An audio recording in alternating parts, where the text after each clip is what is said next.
There's three big things that I focus on and have been talking heavily about the last couple years. It's the capital, the strategy, and the operations for real estate investing. All right, that's been my MO throughout my career, is investing in real estate and helping other people get through it somehow, some way. And I want to just tap on one of those topics real quick. The main capital I've been jamming on the last few years is capital, right? I was thinking about it earlier today. One of the biggest distinguishing factors from the successful investors and those that don't do so well has to deal with the leverage, which could also be referred to as gap funds. It could also be known as gray money. It's the money that you are going to need as a true real estate investor to fill the gaps where your lenders don't provide those funding, or that funding, I should say, right? So you got to think about it, y'all. It's one thing if you want to wholesale. It's one thing if you want to be like me and be a real estate broker or a lender.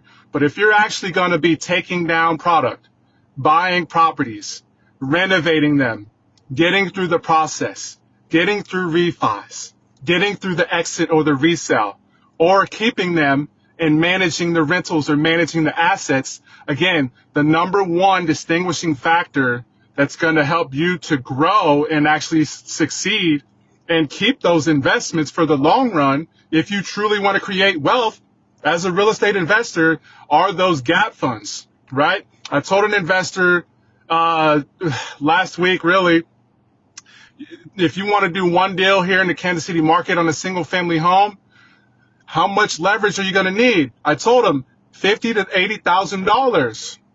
Okay, you can figure out how to get that together before you go find a deal, or you can find it after you're under contract or after you've purchased the property, because you're going to need it one way or another. Hopefully this doesn't make sense.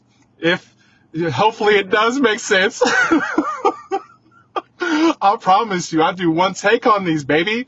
If it does not make sense and you want to learn more, or you are interested in real estate, even just buying or selling your primary residence, but especially if you are wanting to hopefully create wealth as a real estate investor, then tap in. That's all I got for today. Let's eat, fam. Take care. God bless. Peace, y'all.